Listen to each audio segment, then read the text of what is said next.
அனைவருக்கும் வணக்கம். மருதமலை ஜோதிட நிலையம், மருதமலை முருகன் ஜோதிட நிலையம், கோயம்புத்தூர் சுப்பிரமணியம் பேசுகிறேன். இப்போது ஒரு ஜாதகத்துக்கு என்னதை பொருத்தம் பார்த்தாலுமே 2 திருமணம் நடக்கணும் அப்படின்னு விதி இருந்தால் எந்த ஜோதிடரும் அதை மாற்ற முடியாது. 7ஆம் பாவக அதிபதி கெட்டு 7ஆம் அதிபதி பாபத்துவமாகி கல்யாணம் ஆன புதுசில் அதோட தசை வந்ததுன்னா பிரித்து வைக்கும். அது எந்த பரிகாரத்தாலையும் மாற்ற முடியாது. ஒரு உதாரண ஜாதகம் போட்டிருக்கேன் பாருங்க. கோயம்புத்தூரில் பிறந்த பெண்ணோட ஜாதகம் 15/6/1993 12:30 AM கோயம்புத்தூர். இப்போ வயசு 33 அந்த பொண்ணுக்கு. இப்போ அது ரேவதி நட்சத்திரத்தில் பிறந்துக்குது. 2 வயசு வரைக்கும் புதன் தசை, 9 வயசு வரைக்கும் கேது தசை, 29 வயசு வரைக்கும் சுக்கிரதசை. அந்த சுக்கிரதசை நடந்ததுனால சுக்கிரன் கல்யாணத்தை பண்ணி வச்சுட்டாப்புல. ஆனால் சூரிய தசை வந்த உடனே கணவன் மனைவியை பிரித்து விட்டது. பாருங்க, கும்பலக்கணம் லக்கணத்தில் சனி, 7ல் செவ்வாய். 7ல் செவ்வாய் இருக்கிறது தப்பில்லை. சிம்மத்தில் செவ்வாய் இருக்கலாம். செவ்வாய்க்கு சிம்மம் அப்படிங்கிறது நட்பு வீடு. ஆனால் கும்பலக்கணத்தில் பிறந்த 7ல் செவ்வாய் அப்படிங்கிறது கொஞ்சம் பாதிப்பு தரும்.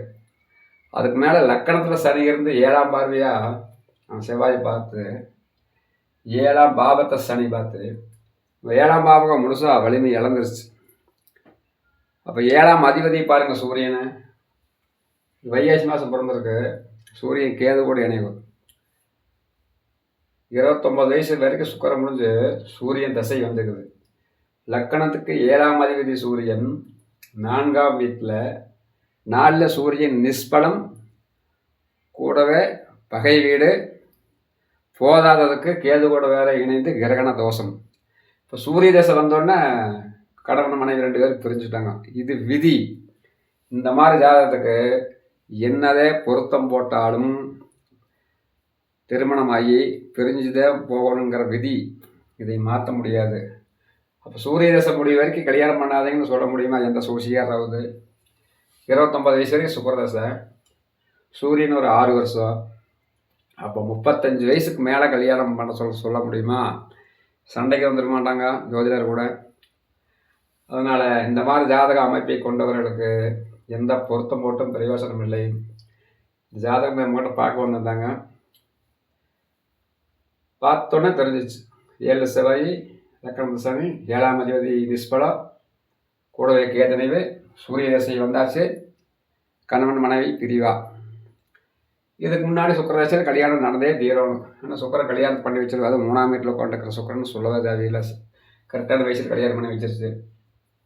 பிரிவியும் கொடுத்துருச்சு. பொதுவாகவே 7ஆம் இடம் கட்டு போய் 11ஆம் இடம் வளர்த்ததுன்னா 2 திருமணம்ங்கிறது ஜோதிட விதி. சனி வாரிகள் 7ஆம் இடம் கெட்டு போச்சு. 11ஆம் இடம் தனிச்ச புதன் பார்க்குது. அப்போ இன்னொரு கல்யாணம் நடக்கும். 2வது திருமண வாழ்க்கை சிறப்பாக இருக்கும்.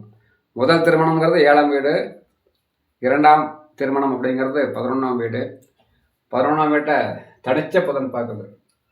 தனிச்ச புதன் எப்பவுமே குருவுக்கு இணையான ஒரு நல்ல சுபர். அப்போது இன்னொரு திருமணம் நடக்கும்னு சொல்லியாச்சு. அது எப்போ நடக்கு? சூரிய தசையில் புதன் புத்தி. புதன் லக்கணத்துக்கு 11ஆம் வீட்டோட தொடர்பு விடுறதுனால 11ஆம் இடம் அப்படிங்கிறது 2வது திருமணத்தை குறிக்கிறதுனால இன்னொரு கல்யாணம் நடக்கும்னு சொல்லிட்டு 2வது திருமண வாழ்க்கை நன்றாக இருக்கும். 7ஆம் இடம்ங்கிறது முதல் திருமணம் கெட்டுப்போச்சு. 11ஆம் இடம்ங்கிறது 2வது திருமணம் நன்றாக இருக்கும். இது எதுக்கு இந்த ஜாதகத்தை போட்டோன்னா விதியை மாற்ற முடியாது. 7ஆம் அதிபதி பாபத்துவமாகி தசை வந்ததுனால கணவன் மனைவி பிரிவு. அது வந்தே தீரும். நன்றி, வணக்கம். ஜோதிட ஆலோசனை தேவைப்படுவோர் 7826995544 என்ற எண்ணிற்கு தொடர்பு கொள்ளுங்கள். வீடியோ பிடித்திருந்தால் சப்ஸ்கிரைப் பண்ணுங்கள். நன்றி, வணக்கம்.